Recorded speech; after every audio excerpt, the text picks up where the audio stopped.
నీళ్ళు అనేవి యావరేజ్గా ఎండాకాలంలో 4.5 నుంచి 5 లీటర్ నీళ్ళు ప్రతి ఒక్క మనిషికి అంటే వాళ్ళ వయసును బట్టి అవసరమవుతూ ఉంటుంది.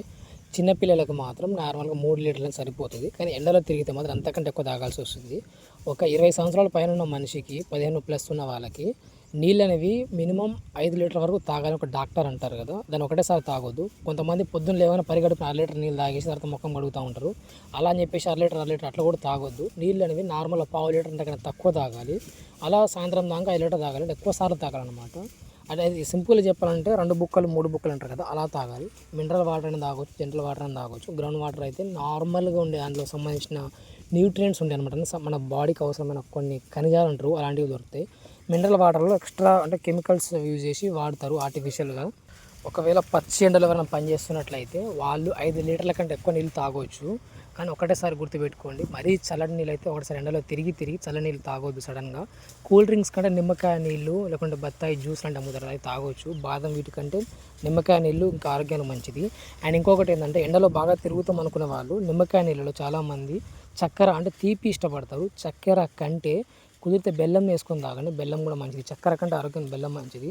అసలు ఎండలో తిరిగే వాళ్ళు తీపి కంటే ఉప్పు వేసుకొని తాగాలి. అంటే నార్మల్ ఉప్పు అనిపించినా పర్వాలేదు, కానీ చక్కెర వాడకపోవడం మంచిది అనమాట. చక్కెర వల్ల ఎక్కువ దాహం అనిపిస్తుంది. ప్లస్ ఏంటంటే బాడీ అనేది ఉత్తికినే డీహైడ్రేషన్ అంటే ఎండ దెబ్బ తగిలే అవకాశం ఎక్కువ ఉంటుంది. ఉప్పు అనేది బెటర్ అనమాట. అదే మిట్ట మధ్యాహ్నం ఎండాకాలంలో పచ్చి ఎండలో పనిచేసేవారు వాళ్ళ అవసరానికి తగ్గట్టు 5 లీటర్ పైన కూడా తాగొచ్చు. ఎంత తాగినంత యూరిన్ అంటే టాయిలెట్ వస్తుంది, వాష్రూమ్కి వెళ్తున్నామని చెప్పేసి ఇబ్బంది పడాల్సిన అవసరం లేదు. నీళ్ళు అనేది తాగితేనే ఆరోగ్యానికి మంచిది. మరి చల్ల నీళ్ళు తాగొచ్చు, నార్మల్ వాటర్ తాగొచ్చు. ఫ్రిడ్జ్ వాటర్ కంటే కుండ నీళ్ళు లాంటివి ఇంకా మంచిది. లేకపోతే మన రూమ్లో మామూలుగా నింపుకునే బాటిల్ వాటర్ ఉంటాయి కదా, ఆ బాటిల్ వాటర్ కూడా తాగొచ్చు. మనం మనుషులం కాబట్టి షాప్లో వెళ్ళి డబ్బులు పెట్టి మరీ కొనుక్కుంటాం నీళ్ళు. కానీ మన పశువులు కానీ, కోతులు, జంతువులు, పక్షులు ఏవైనా సరే, జంతువులు పక్షులు ఏవైనా సరే వాటికి నోరు ఉంటుంది కాబట్టి నీళ్ళు తాగలేవు. పల్లెటూరులో మన హౌజులు బావులు బకెట్లను బయట ఓపెన్ నింపుతాము. సిటీలలో ఖచ్చితంగా ఓపెన్ వాటర్ దొరకదు. పక్షులకైనా మామూలు కోతులు వీటికైనా కానీ ప్రతి ఒక్క ప్రాణికి నీళ్ళు అయితే కావాల్సిందే ఖచ్చితంగా. సిటీలలో పైన నీళ్ళు ఇంటి పైన ట్యాంకర్లు పెట్టుకుంటారు, నీళ్ళ ట్యాంకర్లు అంటాము.